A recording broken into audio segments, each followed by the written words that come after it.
ஆந்திர முதலமைச்சர் சந்திரபாபு நாயுடு டெல்லியில் பிரதமர் நரேந்திர மோடியை அவரது இல்லத்தில் சந்தித்து பேசினார். அப்போது ஆந்திராவில் 65,000 கோடி ரூபாய் மதிப்பில் புதுப்பிக்கப்படும் அமராவதி தலைநகர் திட்டத்தின் அடிக்கல் நாட்டு விழாவிற்கு வருமாறு பிரதமர் மோடிக்கு சந்திரபாபு நாயுடு அழைப்பு விடுத்தார். இந்த அடிக்கல் நாட்டு விழா மே 2ஆம் தேதி நடைபெறவுள்ள நிலையில் அதற்கான கட்டுமான பணிகள் விரைவில் தொடங்கும் என்று எதிர்பார்க்கப்படுகிறது.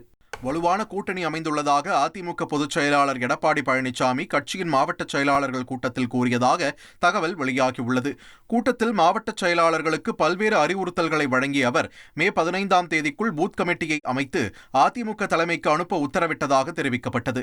மேலும் தற்போது அமைந்திருக்கக்கூடிய கூட்டணி வலுவான கூட்டணி என மாவட்ட செயலாளர்களிடம் பழனிசாமி கூறியதாகவும் கடந்த தேர்தலில் குறைவான வாக்குகள் பெற்ற தொகுதிகளில் அதிக கவனம் செலுத்தவும் அவர் அறிவுறுத்தியதாக தெரிவிக்கப்பட்டது. கோவையில் அரசு நிலத்தில் உரிய அனுமதியின்றி கள்ளத்தனமாக மணல் எடுத்தவர்கள் மீது மட்டுமே நடவடிக்கை எடுக்கப்பட்டிருப்பதாக அமைச்சர் துரைமுருகன் தெரிவித்துள்ளார்.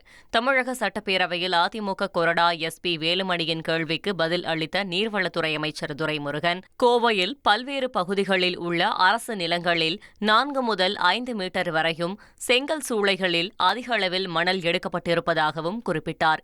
எனவே விவசாய நிலங்களை சமன் செய்வதற்காக கிராவல் மண் எடுத்ததாக கூறுவது ஏற்புடையது அல்ல என்றும் அவர் கூறினார்.